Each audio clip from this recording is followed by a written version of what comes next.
Hi, I'm Charlene Campbell and we're at the Victoria and Albert Museum in central London for the launch of the Hollywood Costume Exhibition. The celebs are out in full force tonight to preview some of the most fabulous wardrobe in the history of filmmaking.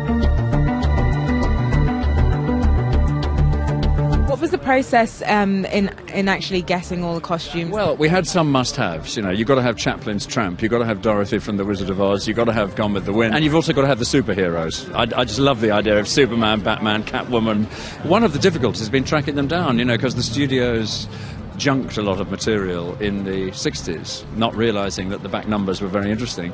And so you have to find the private individual who owns the costume and so on. And that's been a fascinating detective story over 4 years, really. It's a designer's eye view of costume design. It's not about glamour and camp and all those sort of things. It's actually what do these designers do? And put it on in a museum where you've got fashion design, you've got you know, interior design, architecture. So it's the perfect setting. It's another form of design. That's really the theme of the exhibition, and try and get hold of all the greatest hits, which we've managed to do, I think. Actually, I designed 4 Bond movies with Pierce Brosnan, and then we had the great change to Daniel Craig, and so at that point my work was to reinterpret the look, you know, to a different kind of guy.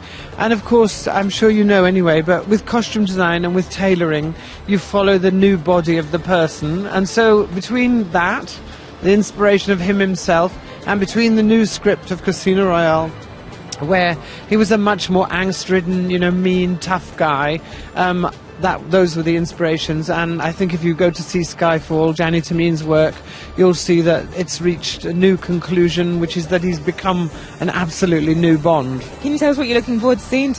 Well, I have been a fan and a friend of Deborah's for a long time, and I know the passion that she's brought to this project. So I'm just looking to see the sweep and the scope of Hollywood glamour as interpreted by Deborah, by somebody who knows it really well. So recently you worked on Avatar. It's a completely different approach working in animation. What are the techniques that are involved? Well, working in animation, it's almost like it's a make-believe world, you know, and you're sort of doing it in.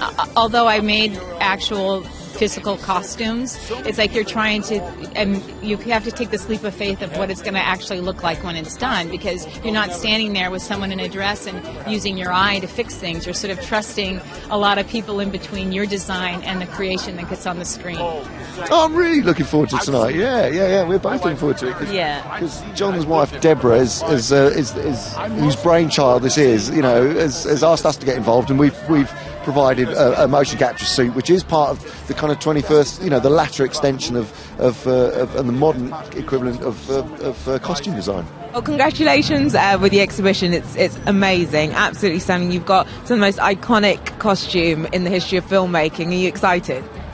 I'm thrilled. I think it's a landmark show. I think the interpretation is completely different than anything anyone's ever seen. It's not really a show about glamour.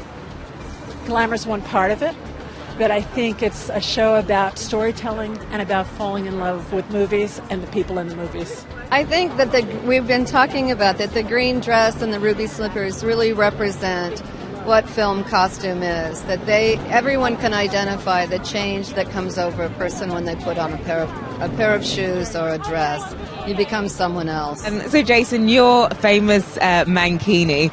The Mankini? Yeah, we just wanted to know what your inspiration was behind it. You know what, I was kind of looking at Russian kind of 70s weightlifter outfits, and I just mixed that with a thong. You know, 2 really inappropriate things. And also the other thing was, with Sasha, or with the character Borat, we wanted, you know, Borat has a very interesting walk, and more importantly, a really interesting run. So I designed it so that basically everything would stay intact, if you know what I mean, if he ran with his knees outwards. It sounds weird, but it's a kind of, that was really the main inspiration for the mixture of the 2 kind of elements to the costume. You know, when people do period movies, they don't really come to me. You know, I kind of specialise in comedy and, you know, kind of the more fun end of the spectrum. Is there anything in particular you're looking forward to seeing tonight? Oh, it's all here. I mean, that's the wonderful thing is, from Dorothy's slippers and dress from The Wizard of Oz to Michael Jackson's leather jacket, I really can't wait to see Indiana Jones's stuff up close. The stuff that Deborah pulled out of the Lucas archive, I think is going to be really interesting. But I just think it's so comprehensive, and she's, really gone to town with this. I think you'll be hard pushed to be disappointed. I think everything you want to see is going to be here. So I'm inordinately excited.